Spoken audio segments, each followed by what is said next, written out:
One day, an expert in religious law stood up to test Jesus by asking him this question: "Teacher, what should I do to inherit eternal life?" Jesus replied, "What does the law of Moses say? How do you read it?"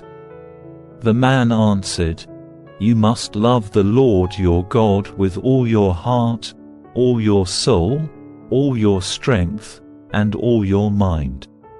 And love your neighbor as yourself." "Right," Jesus told him. "Do this and you will live." The man wanted to justify his actions, so he asked Jesus, "And who is my neighbor?" Jesus replied with a story. A Jewish man was traveling from Jerusalem down to Jericho, and he was attacked by bandits. They stripped him of his clothes, beat him up, and left him half dead beside the road. By chance, a priest came along. But when he saw the man lying there, he crossed to the other side of the road and passed him by. A temple assistant walked over and looked at him lying there, but he also passed by on the other side. Then a despised Samaritan came along, and when he saw the man, he felt compassion for him.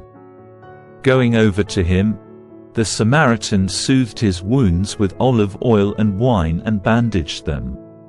Then he put the man on his own donkey and took him to an inn, where he took care of him. The next day he handed the innkeeper 2 silver coins, telling him, "Look after this man. If his bill runs higher than this, I'll pay you the next time I'm here." Now which of these 3 would you say was a neighbor to the man who was attacked by bandits? Jesus asked. The man replied, "The one who showed him mercy." Then Jesus said, "Yes, now go and do the same." As Jesus and the disciples continued on their way to Jerusalem, they came to a certain village where a woman named Martha welcomed him into her home. Her sister, Mary, sat at the Lord's feet, listening to what he taught. But Martha was distracted by the big dinner she was preparing. She came to Jesus and said, "Lord, doesn't it seem unfair to you that my sister just sits here while I do all the work? Tell her to come and help me." But the Lord said to her, "My dear Martha, you are worried and upset over all these details.